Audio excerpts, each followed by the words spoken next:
Hi friends, ఎలా ఉన్నారు? బాగున్నారా అందరూ? ఇప్పుడు బెండకాయ ఫ్రై సింపుల్గా ఎలా చేసుకోవాలో చూద్దాం.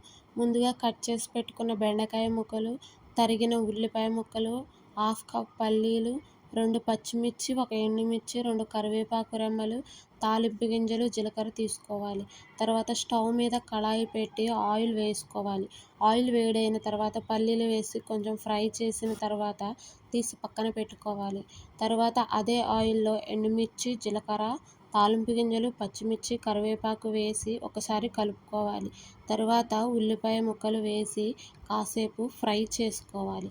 ఫ్రై చేసుకున్న తర్వాత బెండకాయ ముక్కలు వేసి సిమ్లో పెట్టి కాసేపు ఫ్రై చేసుకోవాలి.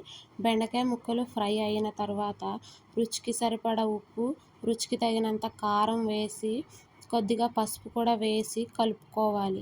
తరువాత కొద్దిగా ధనియాల పొడి, జీలకర్ర పొడి వేసి కాసేపు ఫ్రై చేసుకోవాలి. ముందుగా ఫ్రై చేసి పెట్టుకున్న పల్లీలు వేసి కలుపుకోవాలి. అంతే, బెండకాయ ఫ్రై రెడీ అవుతుంది. ఫ్రెండ్స్, నచ్చితే లైక్ చేయండి, సబ్స్క్రైబ్ చేయండి. Thank you for watching. Bye friends.